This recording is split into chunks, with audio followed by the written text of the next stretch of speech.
Kodagu channel ವಾರ್ತೆಗಳ ಪ್ರಾಯೋಜಕರು Muliya Keshav Bhat and sons, ಚಿನ್ನಾಭರಣಗಳ ಬೃಹತ್ ಮಳಿಗೆ, ಮಡಿಕೇರಿ, ಗೋಣಿಕೊಪ್ಪ, ಪುತ್ತೂರು, ಬೆಳ್ತಂಗಡಿ, ಬೆಂಗಳೂರು. ಹೋಮ್ಸ್ಕೇಪ್ ಫರ್ನಿಚರ್ಸ್, ಕೊಡಗಿಗೆ ಸಮೀಪದ ವಿಶಾಲವಾದ ಮಳಿಗೆ, ಪಯ್ಯಾವೂರ್, ಕೇರಳ. ಶಾರದಾ ಜ್ಯುವೆಲರ್ಸ್, ಕೊಡಗಿನ ಸಾಂಪ್ರದಾಯಿಕ ಆಭರಣಗಳ ಬೃಹತ್ ಮಳಿಗೆ, Aras road, Mysuru. A to Z super market, Vishwamanava double road, Kuvempu Nagar, Mysuru. SLV promax, corn mix and corn products, Kushalnagar. Prashanth furnitures, ನಿಮ್ಮ ಅಂದದ ಮನೆಗೆ ಚಂದದ ಪೀಠೋಪಕರಣಗಳ ಮಳಿಗೆ, industrial area, Madikeri. Fabins family restaurant, ಬೆಕಾಚಿ resto cafe, always cell tower, Kohinoor ರಸ್ತೆ, ಮಡಿಕೇರಿ. ರಾಜ್ಯದ ಹಲವು ಸ್ಥಳಗಳಿಗೆ ಹುಸಿ ಬಾಂಬ್ ಕರೆ ಹಿನ್ನೆಲೆ ಕೊಡಗು ಜಿಲ್ಲೆಯಲ್ಲೂ ಪೊಲೀಸರು ಅಲರ್ಟ್ ಆಗಿದ್ದು ವಿವಿಧೆಡೆ ತಪಾಸಣೆ ನಡೆಸಿದರು. ಸರ್ಕಾರಿ ಕಚೇರಿ, ಪ್ರವಾಸಿ ಸ್ಥಳಗಳಲ್ಲಿ ಬಾಂಬ್ ನಿಷ್ಕ್ರಿಯ ದಳ ಹಾಗೂ ಶ್ವಾನ ದಳದಿಂದ ತಪಾಸಣೆ ನಡೆಸಲಾಯಿತು. ಜೊತೆಗೆ ಮಡಿಕೇರಿಯ ನ್ಯಾಯಾಲಯ, ಜಿಲ್ಲಾಧಿಕಾರಿ ಕಚೇರಿ, ತಾಲೂಕು ಕಚೇರಿ ಇತರೆಡೆಯಲ್ಲಿಯೂ ತಪಾಸಣೆ ನಡೆಸುವ ಮೂಲಕ ಯಾವುದೇ ಅಹಿತಕರ ಘಟನೆ ನಡೆಯದಂತೆ ಅಗತ್ಯ ಮುನ್ನೆಚ್ಚರಿಕೆ ವಹಿಸಲಾಗಿತ್ತು. ಕಾರ್ಯಾಚರಣೆಯಲ್ಲಿ ಭಾಗಿಯಾದ ಶ್ವಾನ ಖೋಖೋ ಗಮನ ಸೆಳೆಯಿತು.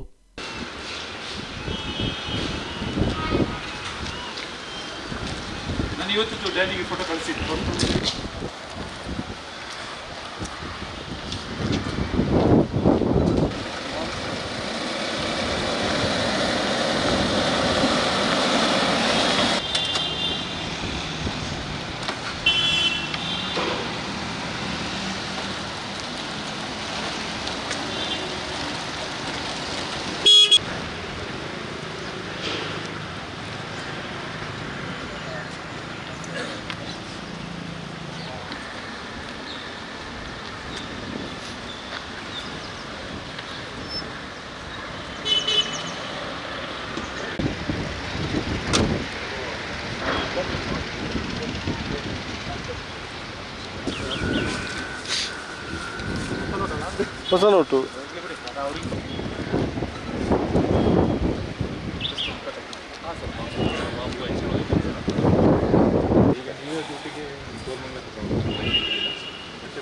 ಬೆಳಗಾವಿ ಸೆಷನ್ ಡ್ಯೂಟಿಗೆ 15 ದಿನ ಅಲ್ಲಿ.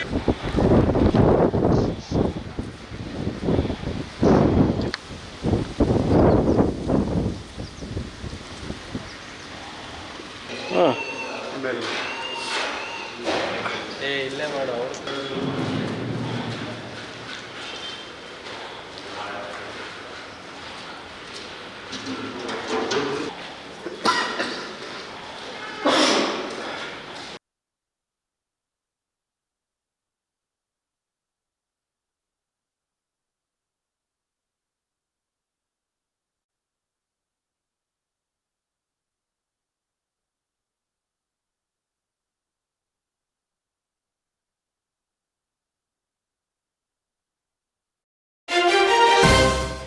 ಕುಶಾಲನಗರ ಪುರಸಭೆ ಸಭಾಂಗಣದಲ್ಲಿ ಮಂಗಳವಾರ ನಡೆದ ಕಾರ್ಯಕ್ರಮದಲ್ಲಿ ಮಡಿಕೇರಿ ಶಾಸಕ ಡಾಕ್ಟರ್ ಮಂತ್ರಗೌಡ ಪುರಸಭೆ ವ್ಯಾಪ್ತಿಯ ವಿಶೇಷ ಚೇತನ ಸಣ್ಣ 2 ಉದ್ದಿಮೆದಾರರಿಗೆ ತಲಾ 23,750ರಂತೆ ಸಹಾಯಧನ, 4 ಪರಿಶಿಷ್ಟ ಸಮುದಾಯದವರಿಗೆ ಮನೆಯ ದುರಸ್ತಿಗಾಗಿ ತಲಾ 20,175ರಂತೆ ಧನ ಸಹಾಯ ಹಾಗೂ PM ಸ್ವನಿಧಿ ಯೋಜನೆಯಡಿ 17 ಜನ ಬೀದಿ ಬದಿ ವ್ಯಾಪಾರಸ್ಥರಿಗೆ ID ಕಾರ್ಡ್ ವಿತರಣೆ ಮಾಡಿದರು. ನಂತರ ಮಾತನಾಡಿದ ಶಾಸಕ ಡಾಕ್ಟರ್ ಮಂತ್ರಗೌಡ, ಬೀದಿ ವ್ಯಾಪಾರಿಗಳು ತಮ್ಮ ಅಂಗಡಿಗಳ ಸುತ್ತಮುತ್ತ ಸ್ವಚ್ಛತೆ ಕಾಪಾಡಿಕೊಳ್ಳಬೇಕು. ಎಲ್ಲ ವ್ಯಾಪಾರಸ್ಥರು ಅನ್ಯೋನ್ಯತೆಯಿಂದ ಇದ್ದು ತಮ್ಮ ವ್ಯಾಪಾರ ಹಾಗೂ ಬದುಕನ್ನು ಕಟ್ಟಿಕೊಳ್ಳುವ ಮೂಲಕ ಸಮಾಜದಲ್ಲಿ ಶಾಂತಿ ನೆಲೆ ನಿಲ್ಲಬೇಕೆಂದರು. ತನಗೆ ಬಾಲ್ಯದಿಂದಲೂ ಬೀದಿ ಬದಿ ವ್ಯಾಪಾರಸ್ಥರ ಮೇಲೆ ಪ್ರೀತಿ ಮತ್ತು ಕಾಳಜಿ ಇದೆ. ತಾನು ಕೂಡ ಅನೇಕ ಬಾರಿ ಬೀದಿ ಬದಿಯಲ್ಲಿ ಅಂಗಡಿಗಳಲ್ಲಿ ಆಹಾರ ಪದಾರ್ಥಗಳನ್ನು ತಿಂದಿರುವೆ. ನಮ್ಮ ಸರ್ಕಾರದ ವತಿಯಿಂದ ಮುಂದಿನ ದಿನಗಳಲ್ಲಿ ಬೀದಿ ಬದಿ ವ್ಯಾಪಾರಸ್ಥರಿಗೆ ವಿವಿಧ ರೀತಿಯ ಅನುಕೂಲಗಳನ್ನು ಹೊಂದಿಸುವ ಪ್ರಯತ್ನಿಸುವೆ ಎಂದರು. 23,750 ರೂಪಾಯಿ ಇಬ್ಬರಿಗೆ DBT ಡೈರೆಕ್ಟ್ ಅಕೌಂಟ್ಗೆ ಹೋಗುತ್ತೆ. ಯಾರಿಗೂ ಬೇರೆ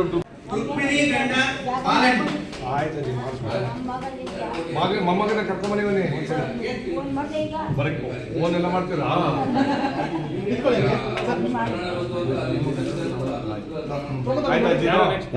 ಅಜ್ಜಿ ಇಟ್ಕೊಳ್ಳಿ, ಕಾರ್ಡ್ ತೋರಿಸ್ಕೊಳ್ಳಿ. ಈಗ ಹಂಗೆ ಫಲಾನುಭವಿಗಳಿಗೆ ಪುರಸಭೆ ವತಿಯಿಂದ ಒಬ್ಬೊಬ್ಬರಿಗೆ 23,750 ರೂಪಾಯಿ ಒಬ್ಬೊಬ್ಬರು ಫಲಾನುಭವಿಗೆ ಇವತ್ತು ಸೊಸೈಟಿ ಫಂಡ್ ವತಿಯಿಂದ ಅನುಕೂಲ ಆಗದ ಕಾಮಗಾರಿ ಸಚಿವರಾದಂತಹ ರಹೀಂ ಖಾನ್ ಸಾಹೇಬ್ ಅವರು ಯಾರಿಲ್ಲ ನಿಮ್ಮ ಮಗಳು ಮಗವನ ಎಲ್ಲವನ ಈಗ ನೀವು ಉಳಿಯೋದಿಲ್ಲ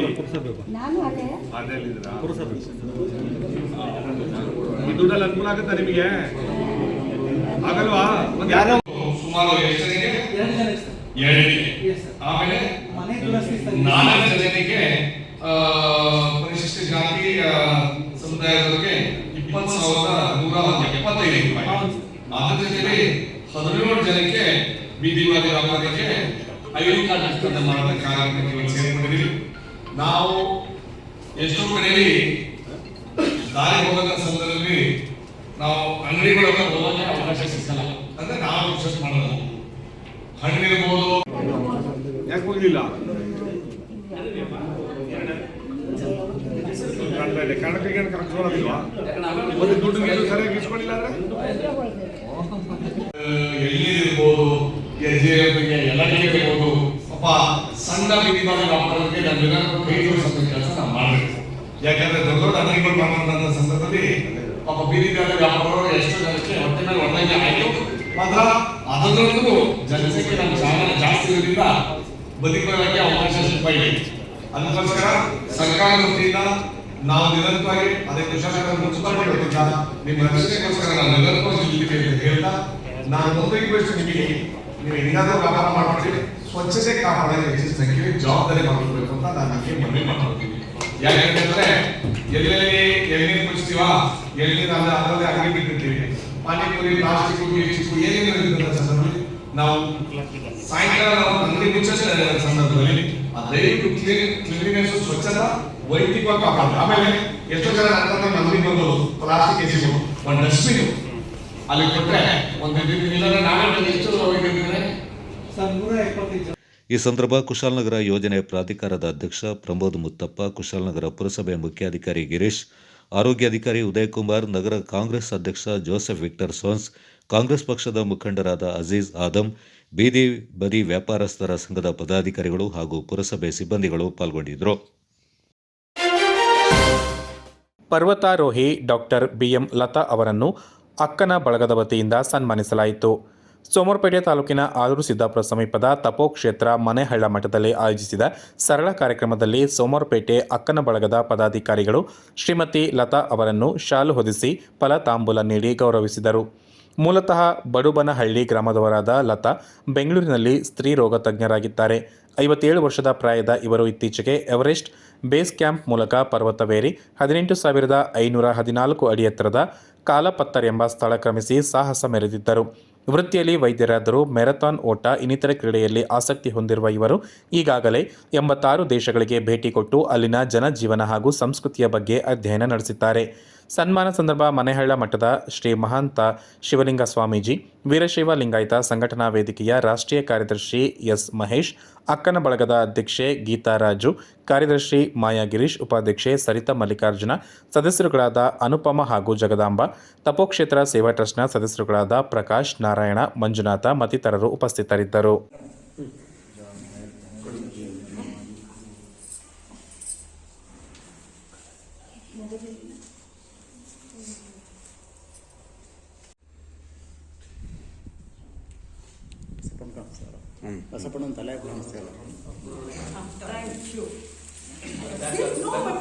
ಕೃತಜ್ಞತೆ ಸಲ್ಲಿಸಬೇಕು ಅಂತ ಹೇಳಿ ಅಕ್ಕನ ಬಳಗದವರು ಬಹಳ ದಿವಸದಿಂದ ಕಾಯ್ತಾರೆ. ಬೆಂಗಳೂರಿಗೆ ಬರಬೇಕು ಅಂತಿದ್ರು ಮೇಡಮ್. ಇವತ್ತು ನೀವು ಬರ್ತೀರಿ ಅಂತ ಗೊತ್ತಾಗಿ ಇಲ್ಲಿಗೆ ಬಂದು ಒಂದು ಕೃತಜ್ಞತೆಯನ್ನು ಸಲ್ಲಿಸ್ತಾ ಇದ್ದಾರೆ. ಮುಂದೆ ಯಾವ್ದಾದ್ರು ಕಾರ್ಯಕ್ರಮ ಆದಾಗ ದಯವಿಟ್ಟು ಅಕ್ಕನ ಬಳಗಕ್ಕೆ ಬರಬೇಕು ಅಂತ ಹೇಳಿ ನೋಡಬೇಕು. ನಮ್ಮ ತಂಡದವರು ಒಂದು ಒಳ್ಳೆ ಕೆಲಸ ಮಾಡ್ತಾ ಇದ್ದಾರೆ. ನೀವು ಕೊಟ್ಟಿರೋದ್ರಿಂದ ಸಾಕಷ್ಟು ಉಪಯೋಗ ಆಗಿದೆ. ಅದು ರನ್ ಮಾಡ್ತಾ ಇದ್ದೀವಿ.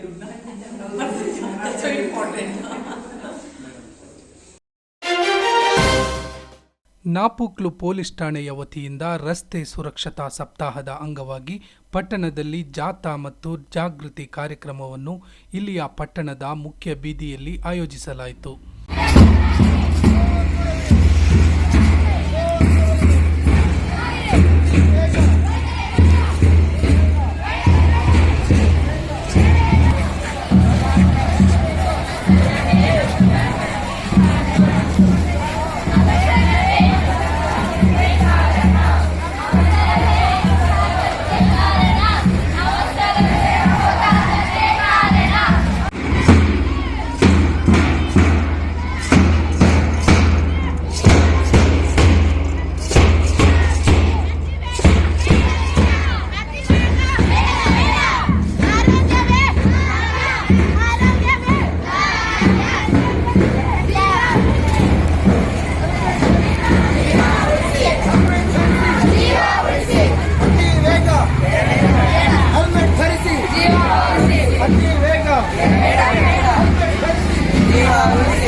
ಈ ಸಂದರ್ಭ ಇಲ್ಲಿಯ ಬಸ್ ನಿಲ್ದಾಣದಲ್ಲಿ ಠಾಣೆಯ ಅಧಿಕಾರಿ ರಾಘವೇಂದ್ರ ಅವರು ಸಾರ್ವಜನಿಕರನ್ನು ಉದ್ದೇಶಿಸಿ ಮಾತನಾಡಿ, ರಸ್ತೆ ಸುರಕ್ಷತೆ, ಸಂಚಾರ ಕಾನೂನು, ರಸ್ತೆ ಅಪಘಾತದ ಸಂದರ್ಭ ನಾಗರಿಕ ಜವಾಬ್ದಾರಿ ಮುಂತಾದ ವಿಷಯಗಳ ಕುರಿತು ಜಾಗೃತಿ ಮೂಡಿಸಿದರು. ಆ ಥರ ಮಾಡೋದಿಲ್ಲ. ಅದಕ್ಕೆ ಎಲ್ಲರೂ ಕೂಡ ತಾವು ವಾಹನ ಚಾಲನೆ ಮಾಡುವಾಗ ಸೀಟ್ ಬೆಲ್ಟ್ ಹಾಕೊಳ್ಳಿ, ಕಾರ್ ನಡೆಸೋರು ಬೈಕ್ ನಡೆಸುವಾಗ ಹೆಲ್ಮೆಟ್ ಧರಿಸಿ. ಈಗ ಇಷ್ಟೆಲ್ಲ ಮಕ್ಕಳು ಬಂದ್ಬಿಟ್ಟು ಒಂದು ಎಫೆಕ್ಟ್ ಹಾಕಿ ಎಲ್ರಿಗೂ ಗೊತ್ತಾಗ್ಬೇಕು ಅಂತಂದು ಮಾಡ್ತಿದ್ದಾರೆ. ಎಲ್ಲ ಜನಗಳಿಗೆ ಗೊತ್ತಾಗ್ಲಿ, ಎಲ್ಲರೂ ಕೂಡ ಟ್ರಾಫಿಕ್ ಅವೇರ್ನೆಸ್ ನ ಮೇಂಟೈನ್ ಮಾಡಲಿ, ಹಾಗೆ ತಮ್ಮ ಜೀವನವನ್ನು ರಕ್ಷಣೆ ಮಾಡಲಿ ಅಂತ ಅನ್ಕೊಂಡು ಎಲ್ಲ ಮಕ್ಕಳು ಕೂಡ ಇಲ್ಲಿ ಬಂದು ನಮಗೆ ರಿಕ್ವೆಸ್ಟ್ ಮಾಡ್ತಿದ್ದಾರೆ. ಆಪಕ್ಕಳು ಠಾಣಾ ಪರವಾಗಿ ಎಲ್ಲರೂ ಕೂಡ ಹೇಳ್ತಿದ್ದಾರೆ. ಆದ್ರೆ ತಾವು ಇಷ್ಟೆಲ್ಲ ಆದರೂ ಕೂಡ ಒಂದು ವಾಹನವನ್ನು ಚಾಲನೆ ಮಾಡುವ ಟೈಮಲ್ಲಿ ಸೇಫ್ಟಿ ಪ್ರಿಕಾಷನ್ಸ್ಗಳನ್ನ ಯೂಸ್ ಮಾಡೋದಿಲ್ಲ. ನೀವು ಮಗುವನ್ನ ಕೂಡಿಸ್ಕೊಂಡು ಫ್ರಂಟ್ ಅಲ್ಲಿ ಕೂಡಿಸ್ಕೊಂಡು ಹೋಗಿರ್ತೀರಾ, ಟ್ಯಾಂಕ್ ಮೇಲ್ಗಡೆ ಕೂಡಿಸ್ಕೋತೀರಾ, ಸ್ಕೂಟಿ ಇದ್ರೆ ಎದುರುಗಡೆ ನಿಲ್ಸ್ಕೋತೀರಾ. ಅದಕ್ಕೆ ಸೇಫ್ಟಿ ಪ್ರಿಕಾಷನ್ಸ್ ಇದ್ದಾವೆ, ಅದನ್ನ ಯೂಸ್ ಮಾಡೋದಿಲ್ಲ. ಮಕ್ಕಳನ್ನ ನಿಮ್ಮ ಹತ್ರ ಜೊತೆಯಲ್ಲಿ ತಗೊಂಡು ಕೊಡುವಾಗ ಅದಕ್ಕೆ ಒಂದು ಸೇಫ್ಟಿ ಒಂದು ಬರುತ್ತದೆ, ಅದನ್ನ ತಗೊಂಡ್ಬಿಟ್ಟು ಮಕ್ಕಳನ್ನ ಕೂಡಿಸ್ಕೋಬೇಕು. ಆದ್ರೆ ತಾವು ಅದನ್ನ ಮಾಡೋದಿಲ್ಲ. ಮಕ್ಕಳನ್ನ ಟ್ಯಾಂಕ್ ಮೇಲ್ಗಡೆ ಕೂಡಿಸೋದು, ಯಾವ್ದಾದ್ರು ಸಡನ್ ಆಗಿ ಬಂದ್ಬಿಟ್ರೆ ಮಕ್ಕಳಿಗೆ ಏಟಾಗಿ ಮಕ್ಕಳದು ಜೀವ ಹೋಗೋ ಚಾನ್ಸಸ್ ಜಾಸ್ತಿ ಇರುತ್ತೆ. ಹೆಲ್ಮೆಟ್ ನ ತರಿಸಿದ್ರೆ ಎಷ್ಟೋ ಸಾವುಗಳನ್ನ ನಾವು ಕಮ್ಮಿ ಮಾಡ್ಬೋದು. ರೀಸೆಂಟ್ ಆಗಿ ಹೇಳ್ತಿದ್ವಿ ನಾವು, ಎಲ್ಲ ಸ್ಕೂಲಿಗೆ ಹೋದಾಗ ಮಕ್ಕಳಿಗೆ ಕೂಡ ಹೇಳ್ತೀನಿ, ತಾವು ಹೆಲ್ಮೆಟ್ ನ ತರಿಸಿದ್ರೆ, ರೀಸೆಂಟ್ ಆಗಿ ಒಂದು ಆಕ್ಸಿಡೆಂಟ್ ಆಯ್ತು. ಆಕ್ಸಿಡೆಂಟ್ ಆದ ನಂತರ ಒಂದು ವ್ಯಕ್ತಿ ಓವರ್ ಸ್ಪೀಡ್ ಅಲ್ಲಿ ಇದ್ದ, ಒಂದು ಕೆಳಗಡೆ ಬಿದ್ದ ಸ್ಪೀಡ್ಗೆ ಅವನ ತಲೆ ಹೊಡೆಯಿತು. ಆದ್ರೆ ಅವನು ಹೆಲ್ಮೆಟ್ ಧರಿಸಿದ್ರೆ ಅವನ ತಲೆ ಹೊಡಿತಿದ್ದು. ಇಲ್ಲಿಯ ಸಂತೆ ಮೈದಾನದಿಂದ ಪ್ರಾರಂಭಗೊಂಡ ಜಾಥಾದಲ್ಲಿ ಇಲ್ಲಿಯ ಪೊಲೀಸ್ ಠಾಣೆಯ ಸಿಬ್ಬಂದಿಗಳು ಹಾಗೂ ಶಾಲಾ ವಿದ್ಯಾರ್ಥಿಗಳು, ಶಿಕ್ಷಕರು ಪಾಲ್ಗೊಂಡಿದ್ದರು.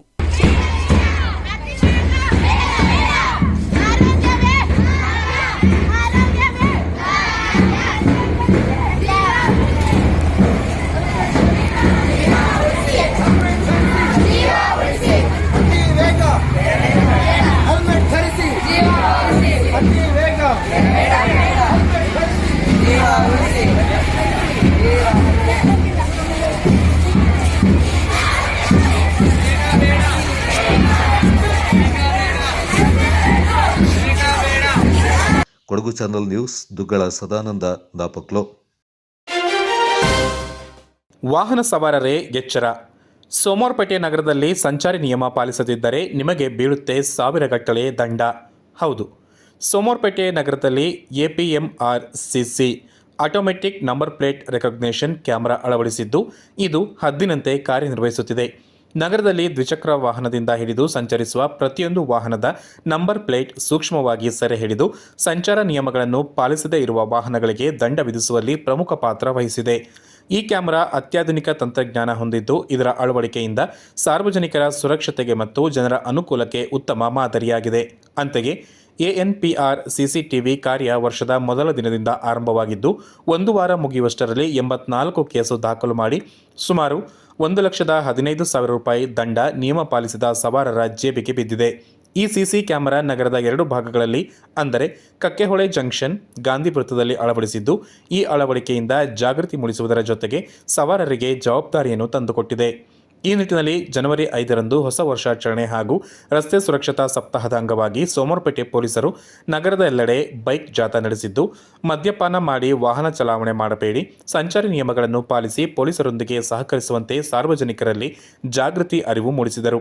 ಇಲ್ಲಿಯವರೆಗೆ ಸಂಚಾರಿ ನಿಯಮಗಳನ್ನು ಗಾಳಿಗೆ ತೂರಿ ಓಡಾಡುತ್ತಿದ್ದ ವಾಹನ ಸವಾರರಿಗೆ ಸ್ವತಃ ತಾವೇ ಅರಿತು ಬುದ್ಧಿ ಕಲಿಯುವ ಪರಿಸ್ಥಿತಿ ಎದುರಾಗಿದ್ದು, ತಪ್ಪಿದಲ್ಲಿ ದಂಡ ಕಟ್ಟಿಟ್ಟ ಬುತ್ತಿಯಾಗಿದೆ. ಈ ಕಾರ್ಯಕ್ರಮದ ಹಿಂದೆ ಇನ್ಸ್ಪೆಕ್ಟರ್ ಮುದ್ದು ಮಹಾದೇವ್ ಅವರ ಪಾತ್ರ ಬಹುಮುಖ್ಯವಾಗಿದ್ದು, ಇಲಾಖೆಯ ಜವಾಬ್ದಾರಿಯಂತೆ ಜನರ ಕಾಳಜಿ, ಜಾಗೃತಿ ಮತ್ತು ಸುರಕ್ಷತೆ ಇವೆಲ್ಲವನ್ನು ಗಣನೆಗೆ ತೆಗೆದುಕೊಂಡು ಇಲಾಖೆಯ ಹಾಗೂ ಸಾರ್ವಜನಿಕರ ಸಹಕಾರದೊಂದಿಗೆ ಜನರ ಜೀವ ಉಳಿಸುವಲ್ಲಿ ಸಹಕಾರಿಯಾಗಿದ್ದಾರೆ ಸೋಮವಾರಪೇಟೆ ಪೊಲೀಸರು.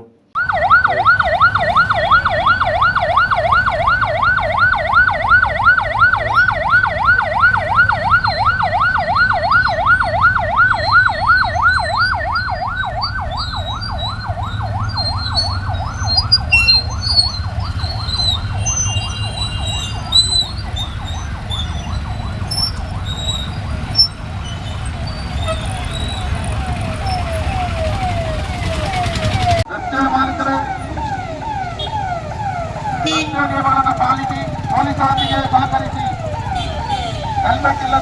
ಮೋಟರ್ ಬೈಕ್ ಚಲಾವಣೆ ಮಾಡಬೇಡಿ. ಮದ್ಯಪಾನ ಮಾಡಿ ವಾಹನ ಚಲಾವಣೆ ಮಾಡಬೇಡಿ.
Special report Dushyanth Kumar, Kodagu channel, Somwarpet. ಮರಪಾಲದಲ್ಲಿ ಸಂತ ಅಂತೋಣಿಯವರ ಜಯಂತಿ. ತಿತಿಮತಿ ಸಮೀಪದ ಮರಪಾಲದ ಸಂತ ಅಂತೋಣಿಯವರ ದೇವಾಲಯದ ವಾರ್ಷಿಕ ಮಹೋತ್ಸವವು ಸಂಜೆ 4 ಗಂಟೆಯಿಂದ ರಾತ್ರಿ 8 ಗಂಟೆಯವರೆಗೆ ನಡೆಸಲಾಯಿತು. ವಿರಾಜಪೇಟೆಯ ಸಂತ ಅನ್ನಮ್ಮ ದೇವಾಲಯದ ವಂದನೀಯ ಗುರುಗಳಾದ ರೆಫರೆಂಟ್ ಫಾದರ್ ಜಿಮ್ಸ್ ಡೊಮಿನಿಕ್ ದಿವ್ಯಾ ಬಲಿ ನಡೆಸಿಕೊಟ್ಟರು. ಪೂಜೆಯ ಗಾಯನವನ್ನು ಜೀವನ್ ಮತ್ತು ತಂಡ ನಡೆಸಿಕೊಟ್ಟರು. ಈ ಬಾರಿಯ ಪೂಜೆ ಕೈಕಾರ್ಯಗಳನ್ನು ಶ್ರೀಮತಿ ಧನ್ಯ ಕೊನಿಶೇರಿ ಕುಮಾರ್ ಅವರು ನಡೆಸಿಕೊಟ್ಟರು.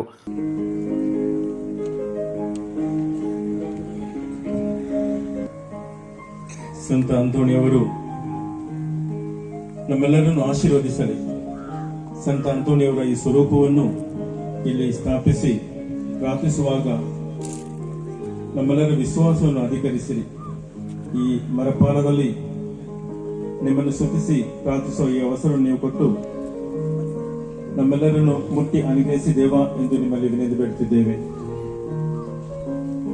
ಸ್ತುತಿಗಳಲ್ಲಿ ವಾಸಿಸುವ ದೇವರೇ, ಸಂತ ಅಂತೋಣಿಯವರು ಪವಾಡ ಪುರುಷರಾಗಿ ಕಾಣದ ಹೋದ ವಸ್ತುಗಳನ್ನು ನಮಗೆ ಕೊಡುತ್ತಾ ವಿಶ್ವಾಸವನ್ನು ಅಧಿಕರಿಸಿ ಪರಮ ಪ್ರಸಾದದಲ್ಲಿ ಪ್ರಭು ಯೇಸು ಕ್ರಿಸ್ತರು ಜೀವಂತರಾದ ದೇವರು ನಮ್ಮೊಂದಿಗಿದ್ದಾರೆ ಎಂಬುದಾಗಿ ನಮ್ಮನ್ನು ಆ ವಿಶ್ವಾಸದರಿಗೆ ನಡೆಸಿದ ಸಂತರು.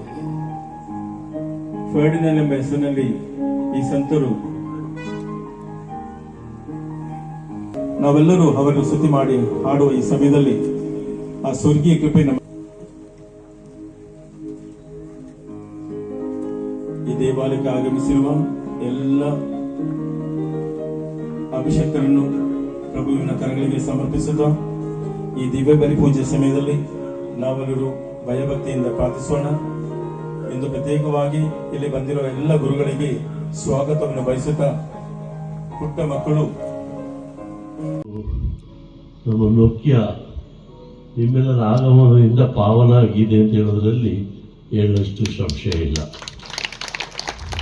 ಬಹಳಷ್ಟು ದೊಡ್ಡ ಗುರುಗಳು ಬಂದಿದ್ದೀರಾ, ಇವತ್ತು ಬಲಿಪೂಜೆಯನ್ನು ಮಾಡಿದ್ದೀರಾ, ಸಂತನ ಆಂತಣಿಯವರನ್ನ ಗುಣಗಾನ ಮಾಡಿದ್ದೀರಾ. ನಮಗೆ ಗೊತ್ತಿರೋದ ವಿಷಯನ ತಮ್ಮಿಂದ ಕೇಳಿ ನಾನಂತೂ ಸಂತೃಪ್ತನಾಗಿದ್ದೀನಿ. ನಾವು ಏನು ನಮ್ಮ ವಾಸುದೇವ ಕುಟುಂಬಕಂ ಹೇಳೋ ಒಂದು ನಾಲ್ನುಡಿಯಂತೆ ಜಗತ್ತೆಲ್ಲ ಒಂದು ಕುಟುಂಬ ಹೇಳೋ ನಿಟ್ಟಿನಲ್ಲಿ ನಾವು ಹೆಜ್ಜೆ ಆಗ್ತಾ ಇದ್ದೀವಿ. ಈ ಒಂದು ನಿಟ್ಟಿನಲ್ಲಿ ನಿಮಗೆಲ್ಲರಿಗೂ ನಾನು ಈ ಹೊಸ ವರ್ಷದ ಶುಭ ಸಂದೇಶವನ್ನು ಅರ್ಪಿಸ್ತಾ ಇದ್ದೀನಿ. ಮತ್ತು ಸುತನ ಮತ್ತು ಪವಿತ್ರಾತ್ಮನ ನಾಮದಲ್ಲಿ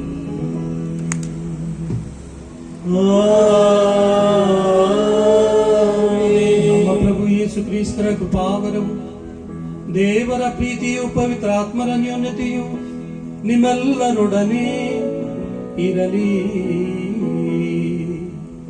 ನಿಮ್ಮ ಆತ್ಮದೊಡನೆಯೂ ಇರಲಿ.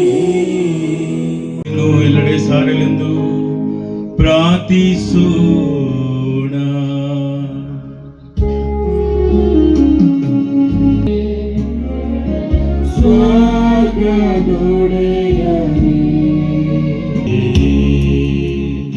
ಪಾದುವ ದೇಶದ ಸಂತ ಅಂತೋಣಿಯವರ ಧರ್ಮ ಪ್ರಚಾರದ ಬೋಧನೆಯು ಬಾಳುವ ಕೃಪೆಗಾಗಿ ಪ್ರಾರ್ಥನೆ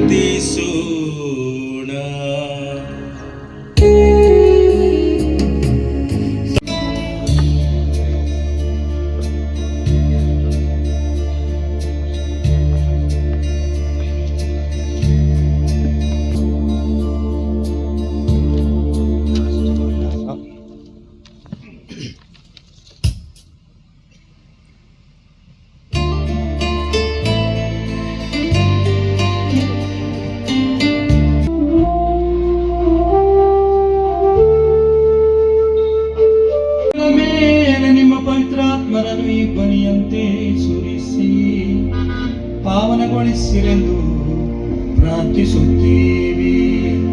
ನಮಗಿವು ನಮ್ಮ ಪ್ರಭು ಯೇಸು ಕ್ರಿಸ್ತರ ಶರೀರ, ಇದನ್ನು ನೀವೆಲ್ಲರೂ ಭುಜಿಸಿರಿ, ಏಕೆಂದರೆ ಇದು ನಿಮಗಾಗಿ ಒಪ್ಪಿಸಲಾಗುವ ನನ್ನ ಶರೀರ.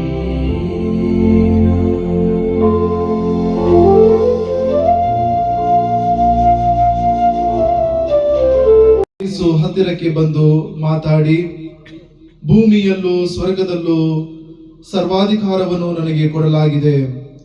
ಆದ್ದರಿಂದ ನೀವು ಹೋಗಿ ಸಕಲ ದೇಶಗಳ ಜನರನ್ನು ನನ್ನ ಶಿಷ್ಯರನ್ನಾಗಿ ಮಾಡಿರಿ. ಪಿತಾ, ಸುತ ಮತ್ತು ಪವಿತ್ರಾತ್ಮರ ನಾಮದಲ್ಲಿ ಅವರಿಗೆ ದೀಕ್ಷಾ ಸ್ನಾನ ಮಾಡಿರಿ. ನಾನು ನಿಮಗೆ ಆಜ್ಞಾಪಿಸಿದ ಎಲ್ಲಿ ಕಲ್ತೆ ನೀನಿದ್ದಲ್ಲ ಅಂತೋಳಿ, ನೀನು ಎಲ್ಲಿ ಕಲ್ತಿದ್ದಲ್ಲ, ಏನು ನಮ್ಮ ಮುಂದ್ಗಡೆ ಸುಮ್ಮನೆ ಇರ್ತೀಯ, ಆದ್ರೆ ನೀನು ಇಷ್ಟೊಂದು ಜ್ಞಾನಿ ಅಂತ ಕೇಳಿದಂತೆ. ಇನ್ನೊಬ್ರು ಗುರುಗಳು ಪೂಜೆ ಹೇಳ್ಬೇಕಾದ್ರೆ ಗುರುಗಳಿಗೆ ಹುಷಾರಿದೆ, ತಪ್ಪೋಯ್ತು, ಪ್ರಬೋಧನೆ ಮಾಡ್ಲಿಕ್ಕಾಗಲಿಲ್ಲ. ಉಳ್ಳ ಜ್ಞಾನಿ ಅಂದ್ರೆ ಅಷ್ಟೊಂದು ಜ್ಞಾನ ತಿಳುವಳಿಕೆ ಇದ್ದವರು. ಯಾರೋ ಒಬ್ರು ಅಂತೋನಿಯವರೇ ನೀವು ಮಾಡಿ ಹೋಗು, ನೀನು ಹೋಗು ಅಂತ ಹೇಳ್ಬಿಟ್ಟು ಬ್ರದರ್ ಒಬ್ರು ಸಜೆಸ್ಟ್ ಮಾಡ್ತಾರೆ, ಅಂತೋನಿ ಪ್ರಬೋಧನೆ ಮಾಡ್ತಾರೆ ಅಂತ ಹೇಳ್ಬಿಟ್ಟು ಅಂತೋನಿ ಬಂದು ಪ್ರಬೋಧನೆ. ಬಲಿಪೂಜೆಯ ನಂತರ ಆಗಮಿಸಿದ ಭಕ್ತಾದಿಗಳಿಗೆ ಅನ್ನ ಸಂತರ್ಪಣೆಯನ್ನು ಏರ್ಪಡಿಸಲಾಗಿತ್ತು. ಈ ಸಂದರ್ಭ reverend father Varghese Paul, reverend father Thomas, reverend father ಸೊಲೇಲ್, reverend father Mahendra, reverend father Keerthan, reverend father Harshith ಹಾಗೂ ಕಾಂಗ್ರೆಸ್ ಪಕ್ಷದ ಕ್ರೀಡಾ ಇಲಾಖೆಯ ಸದಸ್ಯರಾದ ಅರುಣ್ ಮಾಚಯ್ಯ ಮತ್ತು ಸಂತ ಅಂತೋಣಿ ದೇವಾಲಯದ ಅಧ್ಯಕ್ಷರಾದ ಎ.ಜೆ. ಬಾಬು ಸೇರಿದಂತೆ ಸರ್ವ ಭಕ್ತಾದಿಗಳು ಹಾಜರಿದ್ದರು. ಕರ್ನಾಟಕ ರಾಜ್ಯ ಸರ್ಕಾರಿ ನೌಕರರ ಸಂಘದ ಕೊಡಗು ಜಿಲ್ಲಾ ಘಟಕದ ವತಿಯಿಂದ ಜನವರಿ 9ರಿಂದ 11ರವರೆಗೆ ನಗರದಲ್ಲಿ ಜಿಲ್ಲಾ ಮಟ್ಟದ ಸರ್ಕಾರಿ ನೌಕರರ ಕ್ರೀಡಾಕೂಟ ಹಾಗೂ ಸಾಂಸ್ಕೃತಿಕ ಸ್ಪರ್ಧೆಗಳನ್ನು ಆಯೋಜಿಸಲಾಗಿದೆ ಎಂದು ಸಂಘದ ಜಿಲ್ಲಾಧ್ಯಕ್ಷ ಎಂಸಿ ಅರುಣ್ ಕುಮಾರ್ ತಿಳಿಸಿದ್ದಾರೆ. ನಗರದಲ್ಲಿ ಸುದ್ದಿಗೋಷ್ಠಿಯಲ್ಲಿ ಮಾತನಾಡಿದ ಅವರು, ಜಿಲ್ಲಾಡಳಿತ, ಜಿಲ್ಲಾ ಪಂಚಾಯತ್, ಯುವ ಸಬಲೀಕರಣ ಮತ್ತು ಕ್ರೀಡಾ ಇಲಾಖೆ ಹಾಗೂ ಕರ್ನಾಟಕ ರಾಜ್ಯ ಸರ್ಕಾರಿ ನೌಕರರ ಸಂಘ ಕೊಡಗು ಶಾಖೆ ಸಂಯುಕ್ತಾಶ್ರಯದಲ್ಲಿ ನಗರದ ಜನರಲ್ ತಿಮ್ಮಯ್ಯ ಜಿಲ್ಲಾ ಕ್ರೀಡಾಂಗಣದಲ್ಲಿ 3 ದಿನಗಳ ಕಾಲ ಪಂದ್ಯಾವಳಿ ನಡೆಯಲಿದೆ ಎಂದರು. ಕಾರ್ಯಕ್ರಮವನ್ನು ಜನವರಿ 9ರಂದು ಬೆಳಗ್ಗೆ 11 ಗಂಟೆಗೆ ಸಣ್ಣ ನೀರಾವರಿ, ವಿಜ್ಞಾನ ಮತ್ತು ತಂತ್ರಜ್ಞಾನ ಹಾಗೂ ಕೊಡಗು ಜಿಲ್ಲಾ ಉಸ್ತುವಾರಿ ಸಚಿವರಾದ ಎನ್ಎಸ್ ಬೋಸರಾಜು ಉದ್ಘಾಟಿಸಲಿದ್ದು, ಅಧ್ಯಕ್ಷತೆಯನ್ನು ಮಡಿಕೇರಿ ಕ್ಷೇತ್ರದ ಶಾಸಕ ಡಾಕ್ಟರ್ ಮಂತರ್ಗೌಡ ವಹಿಸಲಿದ್ದಾರೆ ಎಂದು ತಿಳಿಸಿದರು. ಮುಖ್ಯ ಅತಿಥಿಗಳಾಗಿ ಮುಖ್ಯಮಂತ್ರಿಗಳ ಕಾನೂನು ಸಲಹೆಗಾರರು ಹಾಗೂ ವಿರಾಜಪೇಟೆ ವಿಧಾನಸಭಾ ಕ್ಷೇತ್ರದ ಶಾಸಕ ಎಎಸ್ ಪೊನ್ನಣ್ಣ, ಮೈಸೂರು ಕೊಡಗು ಲೋಕಸಭಾ ಕ್ಷೇತ್ರದ ಸಂಸದ ಯದುವೀರ್ ಕೃಷ್ಣದತ್ತ ಚಾಮರಾಜ ಒಡೆಯರ್, ರಾಜ್ಯಸಭೆ ಸಂಸದ ಅಜಯ್ ಮಾಕನ್, ವಿಧಾನ ಪರಿಷತ್ ಸದಸ್ಯರಾದ MP Suja Kushalappa, SL Bhojegowda, doctor Dhananjaya Sarji, Karnataka ಕ್ರೀಡಾ ಪ್ರಾಧಿಕಾರ ಉಪಾಧ್ಯಕ್ಷ ಸಿಎಸ್ ಅರುಣ್ ಮಾಚಯ್ಯ, ನಗರಸಭೆ ಅಧ್ಯಕ್ಷೆ ಕಲಾವತಿ, ಜಿಲ್ಲಾ ಗ್ಯಾರಂಟಿ ಯೋಜನೆಯ ಅನುಷ್ಠಾನ ಸಮಿತಿ ಅಧ್ಯಕ್ಷ ಟಿಎಂ ಧರ್ಮಜ ಉತ್ತಪ್ಪ, ಕೊಡಗು ಜಿಲ್ಲಾ ಪಂಚಾಯಿತಿ ಆಡಳಿತಾಧಿಕಾರಿ ಹಾಗೂ ಕೊಡಗು ಜಿಲ್ಲಾ ಉಸ್ತುವಾರಿ ಕಾರ್ಯದರ್ಶಿ ಡಾಕ್ಟರ್ ಎನ್ವಿ ಪ್ರಸಾದ್ ಪಾಲ್ಗೊಳ್ಳಲಿದ್ದಾರೆ. ವಿಶೇಷ ಆಹ್ವಾನಿತರಾಗಿ ಜಿಲ್ಲಾಧಿಕಾರಿ ಎಸ್ಜೆ ಸೋಮಶೇಖರ್, ಜಿಲ್ಲಾ ಪೊಲೀಸ್ ವರಿಷ್ಠಾಧಿಕಾರಿ ಆರ್ಎನ್ ಬಿಂದುಮಣಿ, ಜಿಲ್ಲಾ ಪಂಚಾಯತ್ ಕಾರ್ಯನಿರ್ವಹಣಾಧಿಕಾರಿ ಆನಂದ್ ಪ್ರಕಾಶ್ ಮೀನಾ, ಹೆಚ್ಚುವರಿ ಜಿಲ್ಲಾಧಿಕಾರಿ ಐಶ್ವರ್ಯ ಆರ್, ಉಪವಿಭಾಗಾಧಿಕಾರಿ ನಿತಿನ್ ಚಕ್ಕಿ, ಮಡಿಕೇರಿ ತಾಲೂಕು ತಹಶೀಲ್ದಾರ್ ಶ್ರೀಧರ್ ಆರ್ ಭಾಗವಹಿಸಲಿದ್ದಾರೆ ಎಂದರು. ಆರಂಭಿಕ ದಿನವಾದ ಜನವರಿ 9ರಂದು ಅಥ್ಲೆಟಿಕ್ಸ್ ಕ್ರೀಡಾಕೂಟ ನಡೆಯಲಿದ್ದು, ಜನವರಿ 10ರಂದು ಸಾಂಸ್ಕೃತಿಕ ಸ್ಪರ್ಧೆಗಳು ಹಾಗೂ ಮಧ್ಯಾಹ್ನ 2 ಗಂಟೆಗೆ ವಾರ್ಷಿಕ ಮಹಾಸಭೆ ನಡೆಯಲಿದೆ. ಅಲ್ಲದೆ ಜನವರಿ 11ರಂದು shuttle badminton, chess, carrom, table tennis ಸೇರಿದಂತೆ ಒಳಾಂಗಣ ಕ್ರೀಡಾಕೂಟ ನಡೆಯಲಿದೆ. ಕ್ರೀಡಾಪಟುಗಳು ಬೆಳಗ್ಗೆ 9:30 ಗಂಟೆಯೊಳಗೆ ಕಡ್ಡಾಯವಾಗಿ ನೋಂದಾವಣಿ ಕೌಂಟರ್ನಲ್ಲಿ ನೋಂದಾಯಿಸಿಕೊಳ್ಳುವಂತೆ ತಿಳಿಸಿದರು. ಕ್ರೀಡಾಕೂಟಕ್ಕೆ ಈಗಾಗಲೇ ಮಡಿಕೇರಿಯಿಂದ 225, ಸೋಮವಾರಪೇಟೆಯಿಂದ 184, ವಿರಾಜಪೇಟೆ ತಾಲೂಕಿನಿಂದ 115 ಕ್ರೀಡಾಪಟುಗಳು ಸೇರಿ ಒಟ್ಟು 524 ಕ್ರೀಡಾಪಟುಗಳು ನೋಂದಾಯಿಸಿಕೊಂಡಿದ್ದಾರೆ. ಕ್ರೀಡಾಕೂಟದಲ್ಲಿ ಸುಮಾರು 700ಕ್ಕಿಂತಲೂ ಹೆಚ್ಚು ನೌಕರರು ಭಾಗವಹಿಸುವ ನಿರೀಕ್ಷೆ ಇದ್ದು, ಜಿಲ್ಲೆಯ ನೌಕರರು ಹೆಚ್ಚಿನ ಸಂಖ್ಯೆಯಲ್ಲಿ ಪಾಲ್ಗೊಳ್ಳುವಂತೆ ಎಂಸಿ ಅರುಣ್ ಕುಮಾರ್ ಮನವಿ ಮಾಡಿದರು. ಕ್ರೀಡಾಕೂಟದಲ್ಲಿ ಭಾಗವಹಿಸುವ ನೌಕರರಿಗೆ ಹಾಜರಾತಿ ಪ್ರಮಾಣಪತ್ರ ಸಂಘದ ವತಿಯಿಂದ ನೀಡಲಾಗುವುದು ಎಂದು ತಿಳಿಸಿದರು. ಕ್ರೀಡಾಕೂಟದ ಹೆಚ್ಚಿನ ಮಾಹಿತಿಗಾಗಿ ಎಂಸಿ ಅರುಣ್ ಕುಮಾರ್ 9480917707, ಬಿಜಿ ಸಂದೀಪ್ 9482451488 ಅನ್ನು ಸಂಪರ್ಕಿಸಬಹುದು. ಅದರಲ್ಲಿ ಸದರಿ ಕ್ರೀಡಾಕೂಟದಲ್ಲಿ ರಾಜ್ಯ ಸರ್ಕಾರದ ಎಲ್ಲ ನಾಯಕ ನೌಕರರು ಇದರಲ್ಲಿ ಭಾಗವಹಿಸ್ತಾರೆ. ಪ್ರಸ್ತುತ ಸಾಲಿನ ಶಿಕ್ಷಣ ಇಲಾಖೆಯ ಈಗ ಈ ಕಳೆದ ಸಾಲಿನಿಂದ ದೈಹಿಕ ಶಿಕ್ಷಕರು ಹಾಗೂ ದೈಹಿಕ ಶಿಕ್ಷಣ ನಿರ್ದೇಶಕರು ಕ್ರೀಡಾಕೂಟದಲ್ಲಿ ಭಾಗವಹಿಸಲು ಅವಶ್ಯವಿರುತ್ತದೆ. ಯಾವುದೇ ಇಲಾಖೆಯಲ್ಲಿ ಕ್ರೀಡಾಕೂಟದಲ್ಲಿ ನೇಮಕವಾದ ನೌಕರರು ಕ್ರೀಡಾಕೂಟದಲ್ಲಿ ಭಾಗವಹಿಸಲು ಅವಕಾಶ ಇರುವುದಿಲ್ಲ. ಎಲ್ಲ ಕ್ರೀಡಾಪಟುಗಳು ಕ್ರೀಡೆಯಲ್ಲಿ ಭಾಗವಹಿಸಲು ಸಂಬಂಧಿಸಿದ ಇಲಾಖೆಯಿಂದ PDO ಅಧಿಕೃತ ಗುರುತಿನ ಚೀಟಿ, ಅವರು ಏನೋ ID ಕಾರ್ಡ್ ಇರ್ತದೆ, ಅದನ್ನು ತೋರಿಸಬೇಕಾಗ್ತದೆ. ಸಂಗೀತ, ನೃತ್ಯ ಮತ್ತು ಕಲಾ ಶಿಕ್ಷಕರು ಸಂಗೀತ, ನೃತ್ಯ ಮತ್ತು ಕರಕುಶಲ ಸ್ಪರ್ಧೆಯಲ್ಲಿ ಭಾಗವಹಿಸಲು ಅವಕಾಶ ಇರುವುದಿಲ್ಲ. ದಿನಗೂಲಿ ನೌಕರರು, ಅರೆಕಾಲಿಕ ನೌಕರರು, ಕ್ಷೇಮಾಭಿವೃದ್ಧಿ ನೌಕರರು, ಗುತ್ತಿಗೆ ನೌಕರರು, ನಿಗಮ ಅಥವಾ ಮಂಡಳಿ ನೌಕರರು ಮತ್ತು ಇತರೆ ಕಾಯಕವಾದ ನೌಕರರು ಈ ಸ್ಪರ್ಧೆಯಲ್ಲಿ ಭಾಗವಹಿಸಲು ಅವಕಾಶ ಇರುತ್ತದೆ. ಪೊಲೀಸ್ ಇಲಾಖೆಯಲ್ಲಿ ಸಮವಸ್ತ್ರ ವೃಂದಕ್ಕೆ ಪ್ರತ್ಯೇಕ ಕ್ರೀಡಾಕೂಟ ಇರೋದರಿಂದ ಈ ಇಲಾಖೆ ಕಚೇರಿ ನೌಕರರು ಮಾತ್ರ, ಅಂದರೆ ಯಾರು ಲಿಪಿಕ ನೌಕರು ಇರ್ತಾರೆ ಅವರು ಭಾಗವಹಿಸಬಹುದು. ಸರ್ಕಾರಿ ನೌಕರ ಕ್ರೀಡಾಕೂಟದಲ್ಲಿ ಅಬಕಾರಿ, ಅರಣ್ಯ, ಅಗ್ನಿಶಾಮಕ ಇಲಾಖೆಗಳ ಕ್ರೀಡಾಕೂಟದಲ್ಲಿ ನೇಮಕವಾದ ನೌಕರರು ಕ್ರೀಡಾಕೂಟದಲ್ಲಿ ಭಾಗವಹಿಸಲು ಅವಕಾಶ ಇರುತ್ತದೆ. ಅದೇ ರೀತಿ ಟ್ರ್ಯಾಕ್, 1 ಟ್ರ್ಯಾಕ್ ಮತ್ತು 2 ಫೀಲ್ಡ್ ಅಥವಾ 2 ಟ್ರ್ಯಾಕ್ 1 ಫೀಲ್ಡ್ ಸೇರಿ ಒಟ್ಟು 3 ಆಟಗಳಿಗೆ ಮಾತ್ರ ಭಾಗವಹಿಸಲು ಅವಕಾಶ ಇರುತ್ತದೆ ಸ್ಪರ್ಧಾರ್ಥಿಗಳಿಗೆ. 45 ವರ್ಷ ಮೇಲ್ಪಟ್ಟ ಸ್ಪರ್ಧಿಗಳು ಜವಾಬ್ದಾರಿ ಮೇಲೆ ಭಾಗವಹಿಸಬಹುದು. 45 ವರ್ಷ ಒಳಪಟ್ಟವರು 45 ವರ್ಷ ಮೇಲ್ಪಟ್ಟವರ ಜೊತೆಗೆ ಭಾಗವಹಿಸಲು ಅವಕಾಶ ಇರುತ್ತದೆ. ಅವರ ಸೀನಿಯರ್ಸ್ ಜೊತೆ ಅವಕಾಶ 45 ವರ್ಷ ಮೇಲ್ಪಟ್ಟವರ ಜೊತೆ. ತೀರ್ಪುಗಾರರ ತೀರ್ಮಾನ ಅಂತಿಮ ತೀರ್ಮಾನ ಇರ್ತದೆ.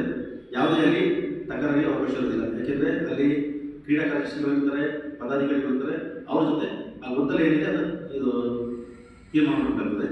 ಏಕಕಾಲದಲ್ಲಿ ಸ್ಪರ್ಧೆ ನಡೆಸಲಿದ್ದು ಯಾವುದೇ ಕಾರಣಕ್ಕೂ ಸ್ಪರ್ಧೆಗಳಿಗೆ ಕಾಯುವುದಿಲ್ಲ. ಯಾಕೆಂದರೆ ಅದರಿಂದ 3 ದಿನ ಬೇರೆ ಬೇರೆ ಇಟ್ಕೊಂಡಿದೆ. ಅಥ್ಲೆಟಿಕ್ಸ್ ಬೇರೆ, ಇಂಡೋರ್ ಬೇರೆ, ಈ ಸಾಂಸ್ಕೃತಿಕ ಕಾರ್ಯಕ್ರಮ ಬೇರೆ ಬೇರೆ ಇಟ್ಟಿದೆ. ಅದೇ ಕಾರಣಕ್ಕಾಗಿ ಕರಕುಶಲ ಮತ್ತು ವಸ್ತು ಪ್ರದರ್ಶನ, ಸಿದ್ಧವಿರುವ ವಸ್ತುಗಳ ಪ್ರದರ್ಶನಕ್ಕೆ ಅವಕಾಶ ಇರೋದಿಲ್ಲ. ಸ್ಥಳದಲ್ಲೇ ತಯಾರಾಗಬೇಕು. ಮೊದಲೇ ಮಾಡಿ ತಂದು ಅಲ್ಲಿ ಸ್ಪರ್ಧಿಸುವ ಅವಕಾಶ ಇರೋದಿಲ್ಲ. ಸ್ಪರ್ಧೆ ನಡೆದ ಕ್ರೀಡೆಗಳಲ್ಲಿ ಆಯ್ಕೆಯಾದ ಕ್ರೀಡಾಪಟುಗಳಿಗೆ ಕ್ರೀಡಾ ಪ್ರಶಸ್ತಿ ಪತ್ರ ಹಾಗೂ ಬಹುಮಾನವನ್ನು ನೀಡಲಾಗುವುದಿಲ್ಲ. ಕ್ರೀಡೆ ನಡೆಯುತ್ತಿದೆ. ಸಂಘಟನೆಗಳೊಡನೆ ಅಥವಾ ತೀರ್ಪುಗಳೊಡನೆ ಅಸಮಯದಲ್ಲಿ ವರ್ತಿಸುವ ಕ್ರೀಡಾಪಟುಗಳನ್ನು ಕ್ರೀಡಾ ಸ್ಪರ್ಧೆಯಿಂದ ಹೊರಹಾಕುವುದಲ್ಲದೆ ಸಂಬಂಧಿಸಿದ ಇಲಾಖೆ ಮುಖ್ಯಸ್ಥರ ಗಮನಕ್ಕೆ ತಂದು ತಪ್ಪಿಸ್ತರ ಕ್ರೀಡಾಪಟುವಿನ ಮೇಲೆ ಸೇವಾ ನಿಯಮಗಳ ನಿತ್ಯಶಿಸ್ತಿನ ಕ್ರಮವನ್ನು ಜರುಗಿಸಲು ಶಿಫಾರಸು ಮಾಡಲಾಗುವುದು. ಕ್ರೀಡಾ ಸ್ಪರ್ಧೆಯಲ್ಲಿ ಭಾಗವಹಿಸುವ ಕ್ರೀಡಾಪಟುಗಳು ಸ್ಪರ್ಧೆ ಪ್ರಾರಂಭ ನಿಗದಿತ ಕನಿಷ್ಠ 1 ಗಂಟೆ ಮುಂಚಿತವಾಗಿ ಹಾಜರಿರಬೇಕು. ಯಾಕೆಂದರೆ ನೋಂದಾಯಿಸಿಕೊಳ್ಳಕ್ಕೆ ಕ್ರೀಡಾ ಸಂಘಟನಾಕಾರರಿಂದ ವರದಿ ಮಾಡಿಕೊಳ್ಳಬೇಕು. ಕ್ರೀಡಾ ಸ್ಪರ್ಧೆಗಳಿಗೆ ಸಂಗೀತ, ನೃತ್ಯ ಹಾಗೂ ನಾಟಕಗಳಿಗೆ ಭಾಗವಹಿಸುವ ಸ್ಪರ್ಧೆಗಳಿಗೆ ತಮ್ಮದೇ ಆದ ಸಲಕರಣೆಯನ್ನು ತರಬೇಕು. ಯಾರೆಲ್ಲ ಸಂಗೀತ ಮತ್ತು ನೃತ್ಯ ಇರ್ತಾರೆ ಅವರು ಏನೇನು ಸಲಕರಣೆ ಬೇಕಾದ್ರೆ ಅವರೇ ತರಬೇಕು. ಸಂಗೀತ ಮತ್ತು ನೃತ್ಯ ಸುದ್ದಿಗೋಷ್ಠಿಯಲ್ಲಿ ಸಂಘದ ಜಿಲ್ಲಾ ಕಾರ್ಯದರ್ಶಿ ಬಿಜಿ ಸಂದೀಪ, ಜಿಲ್ಲಾ ಖಜಾಂಚಿ ಪಿಡಿ ರಾಜೇಶ್ ಹಾಗೂ ರಾಜ್ಯ ಪರಿಷತ್ ಸದಸ್ಯ ಪಿಎಂ ಬಾಬು ಉಪಸ್ಥಿತರಿದ್ದರು.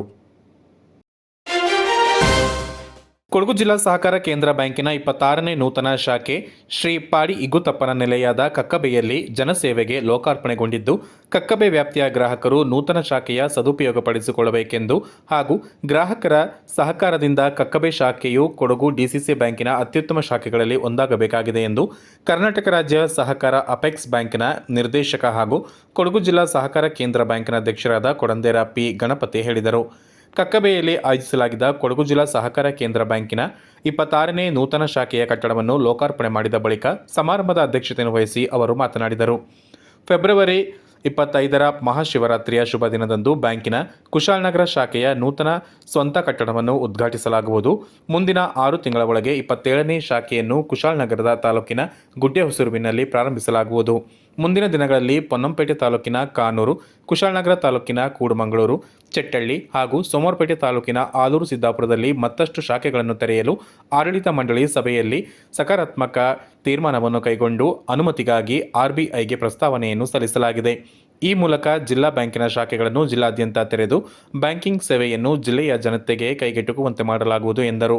ಹಾಗೂ ಸಂಘ ಗ್ರಾಹಕರಿಗೆ ನೀಡುತ್ತಿರುವ ಸೌಲಭ್ಯಗಳು ಹಾಗೂ ಧ್ಯೇಯೋದ್ದೇಶಗಳ ಅಂಕಿಅಂಶದೊಂದಿಗೆ ಮಾಹಿತಿ ನೀಡಿ 2024-25ನೇ ಸಾಲಿಗೆ ಬ್ಯಾಂಕು 1760 ಕೋಟಿಗಳ ಠೇವಣಿ ಸಂಗ್ರಹ ಗುರಿಗೆ ಎದುರಾಗಿ 1771 ಕೋಟಿ ಠೇವಣಿ ಸಂಗ್ರಹಿಸಿದ್ದು, 1400 ಕೋಟಿ ಸಾಲ ವಿತರಣೆಗೆ ಎದುರಾಗಿ 1306 ಕೋಟಿ ಸಾಲ ವಿತರಣೆ ಮಾಡಲಾಗಿರುತ್ತದೆ.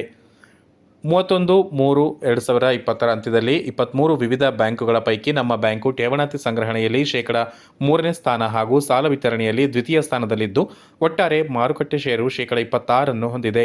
ಪ್ರಥಮ ಸ್ಥಾನದಲ್ಲಿದ್ದು, ರಾಜ್ಯ ಮಟ್ಟದಲ್ಲಿ 21 ಡಿಸಿಸಿ ಬ್ಯಾಂಕುಗಳ ಪೈಕಿ 3ನೇ ಸ್ಥಾನದಲ್ಲಿರುತ್ತದೆ.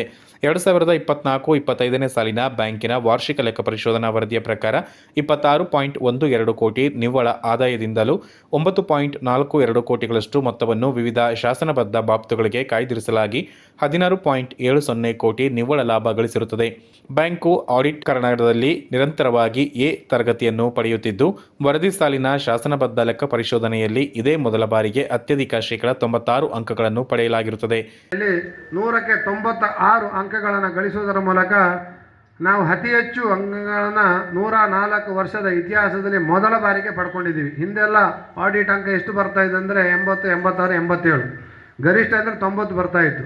ಆದರೆ ಇವತ್ತು 96 ಅಂಕಗಳನ್ನು ಪಡೆಯುವುದರ ಮೂಲಕ ನಮ್ಮ ಸಿಬ್ಬಂದಿಗಳು ಮತ್ತು ನಮ್ಮ ಗ್ರಾಹಕರು ಭಾಳ ಚೆನ್ನಾಗಿ ಸಹಕಾರದೊಂದಿಗೆ ಈ ಅಂಕಗಳನ್ನು ಪಡೀಲಿಕ್ಕೆ ಸಾಧ್ಯವಾಗಿದೆ. ಅಂದರೆ ಒಂದು ಆಡಿಟ್ ವರದಿಯಲ್ಲಿ ಅಂಕಗಳನ್ನು ಪಡಿಬೇಕಾದ್ರೆ ಮತ್ತೆ ಬರೀ ಬಾಂಡ್ ಗಣಪತಿಯವರು ಮತ್ತು ನಮ್ಮ ನಿರ್ದೇಶಕರು ಮಾತ್ರ ಕಾರಣಕರ್ತರಲ್ಲ. ನಮ್ಮಲ್ಲಿ ಇರುವಂಥ ಸುಮಾರು 1,68,000 ವಿವಿಧ ರೀತಿಯ ಗ್ರಾಹಕರಿದ್ದಾರೆ, ಠೇವಣಾತಿ ಹೊಂದಿದವರಿದ್ದಾರೆ, ಉಳಿತಾಯ ಖಾತೆಯನ್ನು ಹೊಂದಿದ್ದಾರೆ. ಅವರೆಲ್ಲ ಸಮಯಕ್ಕೆ ಸರಿಯಾಗಿ ಎಲ್ಲ ರೀತಿಯಲ್ಲೂ ಸಹಕಾರ ಕೊಡುವುದರ ಮೂಲಕ ಮತ್ತು ಕೊಡಗಿನಲ್ಲಿರುವಂಥ ಸುಮಾರು 254 ನಮ್ಮ ಸದಸ್ಯ ಸಹಕಾರ ಸಂಘಗಳು ಇವತ್ತು ಕಾರ್ಯವನ್ನು ನಿರ್ವಹಿಸುವುದರ ಮೂಲಕ ನಮ್ಮಲ್ಲಿ ಅವರು ಸದಸ್ಯತ್ವವನ್ನು ಹೊಂದಿ ಅವರು ಸಹ ಸಂಘ ಸಂಸ್ಥೆಯವರು ಪಡೆದಂಥ ಸಾಲಗಳನ್ನು ಅವಧಿಗೆ ಸರಿಯಾಗಿ ಮರುಪಾವತಿ ಮಾಡುವುದರ ಮೂಲಕ ಈ ಎಲ್ಲ ಪರಿಶ್ರಮಕ್ಕೆ ಬೆಲೆ ಸಿಕ್ಕಿದಂಥ ಮಾತನ್ನು ಇವತ್ತು ಅತಿ ಹೆಮ್ಮೆಯಿಂದ ಹೇಳುವುದರ ಮೂಲಕ ಕಳೆದ ಸಾಲಿನಲ್ಲಿ ನಾವು 31 ನಬಾರ್ಡ್ನ ನಿವೃತ್ತ ಜಿಲ್ಲಾ ವ್ಯವಸ್ಥಾಪಕ ಮುಂಡಂಡ ಸಿ ನಾಣಯ್ಯ ಮಾತನಾಡಿ, ಕೊಡಗಿನಂತಹ ಚಿಕ್ಕ ಜಿಲ್ಲೆಯಲ್ಲಿ ಕೊಡಗು ಡಿಸಿಸಿ ಬ್ಯಾಂಕ್ ಅದ್ಭುತ ಸಾಧನೆ ಮಾಡಿದ್ದು ಅಧ್ಯಕ್ಷರು ಮತ್ತು ಆಡಳಿತ ಮಂಡಳಿ ಸದಸ್ಯರು, ಸಿಬ್ಬಂದಿಗಳು ಮತ್ತು ಕೊಡಗಿನ ಗ್ರಾಹಕರೇ ಕಾರಣ ಎಂದರು. ಹಾಗಾಗಿ ನನ್ನ ಮನವಿ ಅಂತಂದ್ರೆ, ಇವತ್ತು ಈ ಇಗ್ಗುತ್ತಪ್ಪ ಸನ್ನಿಧಿಯ ಬೆಳ್ಳಿ ಕೊಡೆಯ ಅಡಿಯಲ್ಲಿ ಇವತ್ತು ಈ ಒಂದು ಕಕ್ಕಬೆ ಅನ್ನುವಂತಹ ಸ್ಥಳದಲ್ಲಿ ಜಿಲ್ಲಾ ಕೇಂದ್ರ ಸಹಕಾರ ಬ್ಯಾಂಕಿನ 26ನೇಯ ಶಾಖೆ ಇವತ್ತು ಪ್ರಾರಂಭಗೊಂಡಿದೆ. ಇದು ನಾಳೆಗೆ ಅತ್ಯುತ್ತಮ ಶಾಖೆಯಾಗಿ ಹೊರಹೊಮ್ಮುವಂತಹ ಎಲ್ಲ ವಿಶ್ವಾಸ ನನ್ನಲ್ಲಿದೆ. ಕೊಡಗು ಜಿಲ್ಲೆಯಲ್ಲಿ ಮೊದಲ ಬಾರಿಗೆ ಸೋಮವಾರಪೇಟೆ ತಾಲೂಕಿನ ತಳ್ತಾರೆ ಶೆಟ್ಟಳ್ಳಿಯಲ್ಲಿ ಮೊದಲ ಸಹಕಾರ ಸಂಘವನ್ನು ಶ್ರೀ ಕುರಾದ್ನ ಗೌಡಮನೆ ಪಿ ದೊಡ್ಡಯ್ಯನವರು ಸ್ಥಾಪಿಸಿದ್ದು, ಇದರ ಸವಿ ನೆನಪಿಗಾಗಿ ಸದರಿಯವರ ಭಾವಚಿತ್ರವನ್ನು ಸಮಾರಂಭದಲ್ಲಿ ಅನಾವರಣಗೊಳಿಸಲಾಯಿತು. ನಾಪೋಕ್ಲು, ಕಕ್ಕಬೆ ಮತ್ತು ನೆಲಜಿ ಸಹಕಾರ ಸಂಘಗಳಿಗೆ ಈ ಸಾಂಕೇತಿಕವಾಗಿ ವಿತರಿಸಲಾಯಿತು. ನೂತನ ಶಾಖೆಯ ಭದ್ರತಾ ಕೊಠಡಿಯನ್ನು ಉಪಾಧ್ಯಕ್ಷ ಕೆಎಸ್ ಹರೀಶ್ ಪೂವಯ್ಯ ಉದ್ಘಾಟಿಸಿದರು. ನಗದು ಕೌಂಟರಿನ ಉದ್ಘಾಟನೆಯನ್ನು ಕಲ್ಯಾಟಂಡ ಮುತ್ತಪ್ಪ ನೆರವೇರಿಸಿದರು. ವರದಿ ದುಗ್ಗಳ ಸದಾನಂದ. ಕೂರ್ಗ್ ಕ್ರಿಕೆಟ್ ಫೌಂಡೇಶನ್ ವತಿಯಿಂದ ಏಪ್ರಿಲ್ 6ರಿಂದ ಏಪ್ರಿಲ್ 19ರವರೆಗೆ Kodava cricket leather ball premier league season 3 cricket ಪಂದ್ಯಾವಳಿಯಿಂದ ಗೋಣಿಕೊಪ್ಪದಲ್ಲಿ ಆಯೋಜಿಸಲಾಗಿದೆ ಎಂದು ಫೌಂಡೇಶನ್ನ ಅಧ್ಯಕ್ಷ ಪುರಕುಂಡ ಸುನಿಲ್ ತಿಳಿಸಿದ್ದಾರೆ. ನಗರದಲ್ಲಿ ಸುದ್ದಿಗೋಷ್ಠಿಯಲ್ಲಿ ಮಾತನಾಡಿದವರು, ಗೋಣಿಕೊಪ್ಪದ ಕಾವೇರಿ ಕಾಲೇಜು ಮೈದಾನದಲ್ಲಿ 14 ದಿನಗಳ ಕಾಲ ಐಪಿಎಲ್ ಮಾದರಿಯಲ್ಲಿ ಪಂದ್ಯಾವಳಿ ನಡೆಯಲಿದ್ದು, ಎಲ್ಲ ಕೊಡವ ಭಾಷಿಕ ಜನಾಂಗದವರಿಗೆ ಅವಕಾಶ ಕಲ್ಪಿಸಲಾಗಿದೆ. ಕೊಡಗು ಮಾತ್ರವಲ್ಲದೆ ಜಿಲ್ಲೆಯ ಹೊರಗೆ ನೆಲೆಸಿರುವ ಕೊಡವರು ಹಾಗೂ ಕೊಡವ ಭಾಷಿಕರು ಕೂಡ ಪಂದ್ಯಾವಳಿಯಲ್ಲಿ ಪಾಲ್ಗೊಳ್ಳಬಹುದಾಗಿದೆ ಎಂದರು. ಸೀಸನ್ 3ಯ ವಿಜೇತರಿಗೆ ಪ್ರಥಮ 2 ಲಕ್ಷ, ದ್ವಿತೀಯ 1 ಲಕ್ಷ ಹಾಗೂ ತೃತೀಯ 50,000 ನಗದು ಮತ್ತು ಆಕರ್ಷಕ ಟ್ರೋಫಿ ಹಾಗೂ ವೈಯಕ್ತಿಕ ಬಹುಮಾನ ನೀಡಿ ಗೌರವಿಸಲಾಗುತ್ತೆ. ಕಳೆದ ಬಾರಿ 175 ಆಟಗಾರರು ಪಾಲ್ಗೊಂಡಿದ್ದು, ಈ ಬಾರಿ 180ಕ್ಕೂ ಅಧಿಕ ಕ್ರೀಡಾಪಟುಗಳು ಆಡಲಿದ್ದಾರೆಂದರು. ಈಗಾಗಲೇ 12 ತಂಡಗಳು ಆಯ್ಕೆಯಾಗಿದ್ದು, ಹಳೆಯ 10 ಮತ್ತು 2 ಹೊಸ ಫ್ರಾಂಚೈಸಿಗಳು ಹರಾಜು ಪ್ರಕ್ರಿಯೆ ಮೂಲಕ ಆಟಗಾರರನ್ನ ಆಯ್ಕೆ ಮಾಡಲಿದ್ದಾರೆಂದರು. ಕೊಡಗಿನಲ್ಲಿ ನಾನಾ ಥರದ ಸ್ಪೋರ್ಟ್ಸ್ಗಳು ನಡೀತಾ ಇದೆ ಚೆನ್ನಾಗಿ. ಸೊ ಕೊಡಗಿನಲ್ಲಿ ಯುವಕರಲ್ಲಿ ಅತ್ಯುನ್ನತವಾದ ಕ್ರಿಕೆಟ್ ಟ್ಯಾಲೆಂಟ್ ಇದೆ. ಇದನ್ನು ಹೊರತರಬೇಕು ಅಂತ ಒಂದು ಉದ್ದೇಶದಿಂದಲೇ ನಮ್ಮ ಕಮಿಟಿಯ ಈಗ ಇಲ್ಲಿರುವಂಥ 6 ಜನರು ಕೂಡ ಎಲ್ಲರೂ ಅವರ ಸ್ವಂತ ಕೆಲಸದಲ್ಲಿ ಎಷ್ಟೇ ಬಿಸಿ ಆಗಿದ್ದರು ಕೊಡಗಿನಲ್ಲಿ ಲೆದರ್ ಬಾಲ್ ಕ್ರಿಕೆಟ್ ಅನ್ನು ಬೆಳೆಸಬೇಕು ಅನ್ನೋ ಉದ್ದೇಶದಿಂದ. ಸೊ ಅಲ್ಲದೆ ಎಲ್ಲ ಮ್ಯಾಚ್ಗಳು ಯೂಟ್ಯೂಬ್ ಚಾನಲ್ ನೇರ ಪ್ರಸಾರ ಆಗುತ್ತದೆ. ಇದು ಸೀಸನ್ 3ನ ಬೇಸಿಕ್ ಮಾಹಿತಿ. T20 ಫಾರ್ಮ್ಯಾಟ್ ಆಟ ಎಲ್ಲ ಸೇರಿ ಸುಮಾರು 4ರಿಂದ 5 ಲಕ್ಷ ಬಹುಮಾನಗಳು ಇದರಲ್ಲಿ ಸೇರಿರುತ್ತೆ. ಹೊಸ ಹೊಸ ಪ್ರತಿಭೆಗಳು 24ರಲ್ಲಿ ಬಂದವು, 25ರಲ್ಲಿ ಬಂದವು. ಈ ವರ್ಷ 26ನೇ ಇಸವಿಯಲ್ಲಿ ಮತ್ತೆ ಹೊಸ ಪ್ರತಿಭೆಗಳು, ಅಂದರೆ ಆಟಗಾರರು ಕೊಡಗು ಅಥವಾ ಬೇರೆ ಯಾವುದೇ ಊರಲ್ಲಿದ್ದು ಕೂಡ ಕೊಡವ ಆಟಗಾರರು ಪಂದ್ಯದಲ್ಲಿ ಪಾಲ್ಗೊಳ್ಬಹುದು. ಇದೇ ಜಿಲ್ಲೆಗೆ ಸೀಮಿತವಾಗುತ್ತಿಲ್ಲ. ಕನಿಷ್ಠ 16 ವಯಸ್ಸು ಮೇಲ್ಪಟ್ಟ ಆಟಗಾರರಿಗೆ ಸಂಪೂರ್ಣ ಪ್ರೋತ್ಸಾಹ ಮತ್ತು ಪ್ಲಾಟ್ಫಾರ್ಮ್ ಕಲ್ಪಿಸುತ್ತೇವೆ. ಈ ಬಾರಿ ನಾವು ಈ ಲೆದರ್ ಬಾಲ್ ಪಂದ್ಯಾವಳಿಗೆ ಕೊಡಗಿನಲ್ಲಿರುವ ಅಥವಾ ಹೊರ ಜಿಲ್ಲೆಯಲ್ಲಿರುವ ಅದು ಕೂಡ ಪರವಾಗಿಲ್ಲ, ಎಲ್ಲ ಕೊಡವ ಭಾಷಿಕರು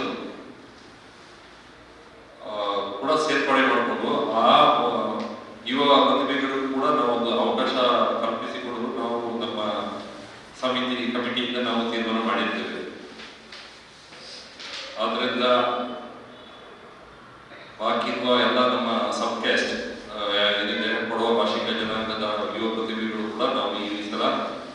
ಪಂದ್ಯಾವಳಿಗೆ ಅವರು ಅಪ್ಲಿಕೇಶನ್ ಹಾಕಬಹುದು. ಯುವಕರಿಗೆ ಒಂದು ಅವಕಾಶ, ಅವರಿಗೆ ಬರುವಂಥ ಫ್ಯೂಚರಿಗೆ ಉದ್ಯೋಗ ಸೃಷ್ಟಿಗೆ ಒಂದು ಅವಕಾಶ ಇದೆ. ನಾವು ಅದಕ್ಕೆ ಭಾಳ ಉತ್ತೇಜನ ಮತ್ತು ಪ್ರೋತ್ಸಾಹ ಇದೆ ನಮ್ಮ ಕಡೆಯಿಂದ. ಅದನ್ನ ಹೋದ ಸಲ ಸೀಸನಲ್ಲೂ ಆಡಿದಂಥ ಡೇಸ್ ಉದ್ಯೋಗ ಸಹ ಆಗಿದೆ.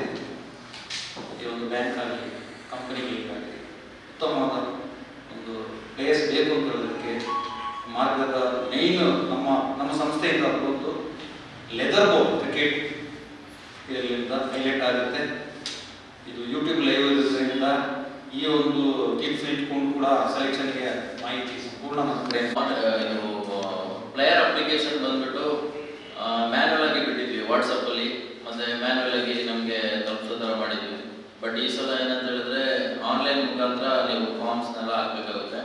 ಅದು ಅಲ್ಲದೆ ಈ ವರ್ಷ ಕೊಡೋ ಭಾಷಿಕ ಅವ್ರಿಗೆ ನಾವು ಈ ಒಂದು ಆಡಲಿಕ್ಕೆ ಅವಕಾಶ ಮಾಡಿಕೊಟ್ಟಿದ್ದೀವಿ. ಅದರಿಂದ ಸೊ ಈ ಸಲ ತುಂಬ ಕಾಂಪಿಟೇಷನ್ ಇರುತ್ತೆ. ಮೊದಲು ಯಾರು 180 ಪ್ಲೇಯರ್ಸ್ ಅಪ್ಲಿಕೇಶನ್ ಹಾಕ್ತಾರೆ ಅವ್ರಿಗೆ ಮಾತ್ರ ಅವಕಾಶ ಇರುತ್ತೆ.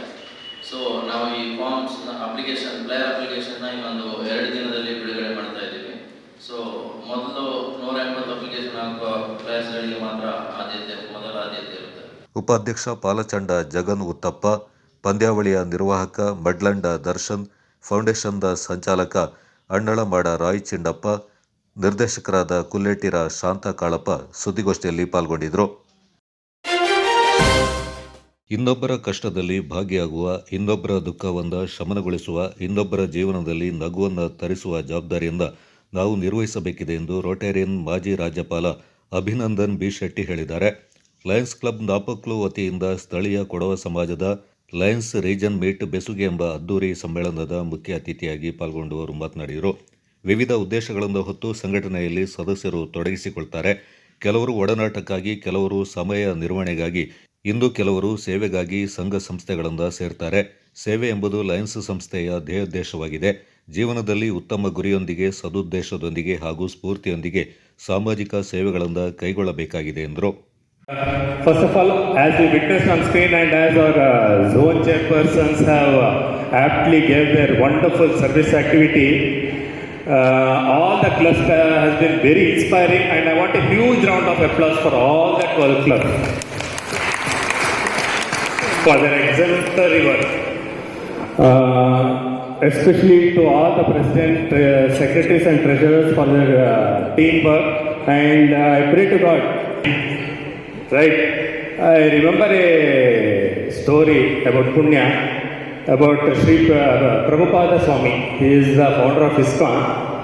You know what, there was one multi-millionaire who was enjoying his life lavishly like Vijay Mallya. What to do, but anyone, whatever you can do, puja or homa, if you can get me my money to Hanuman, I will accept you as almost God. And everyone was like, what man? So he was the same question. And then Swami said to him, see, you came to America, right? Did you spend rupees here? No, sir. Then, yeah, I spent in dollars. How come? Why did you spend rupees here? Okay. Lions ಕ್ಲಬ್ಗಳ ಪ್ರಾಂತೀಯ ಅಧ್ಯಕ್ಷ doctor ಕೋಟೇರ ಪಂಚಮತಿಮ್ಮಯ್ಯ ಅಧ್ಯಕ್ಷತೆ ವಹಿಸಿ ಮಾತನಾಡಿ, ಇಂತಹ ಸಮ್ಮೇಳನ ಮಾಡಲು ಬಹಳಷ್ಟು ಜನರು ಶ್ರಮ ಹಾಗೂ ಸಹಕಾರವಿದೆ, ಆದ್ದರಿಂದ ಅದು ಸಾಧ್ಯವಾಯಿತು ಎಂದರು.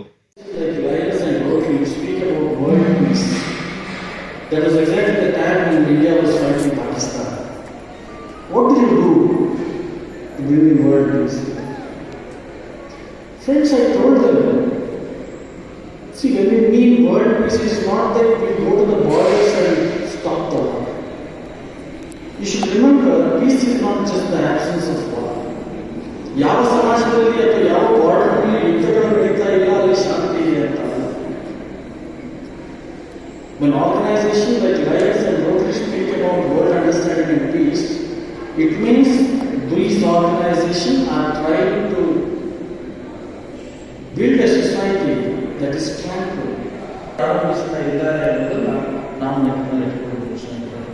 Why am I telling you this is? Because most of us do not know what we contribute to world peace. So it's basically an attempt to make this world a better place to live.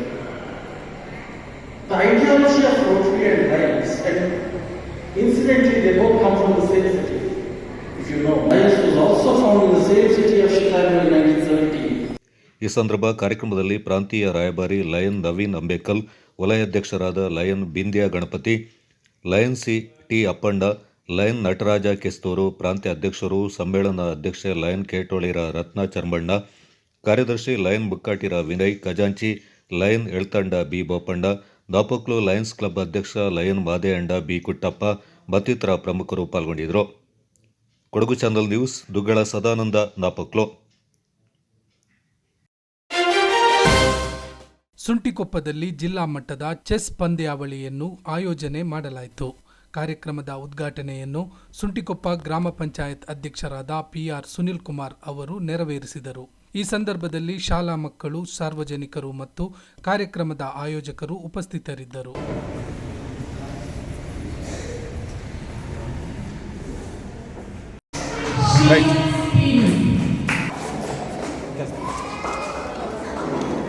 Thank you.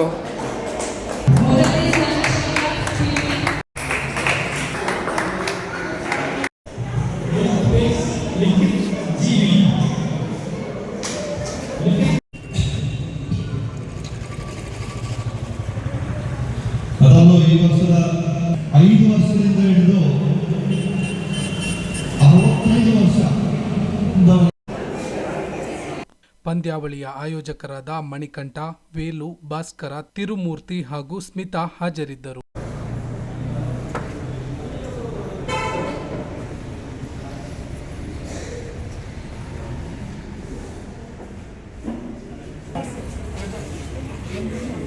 Yeah.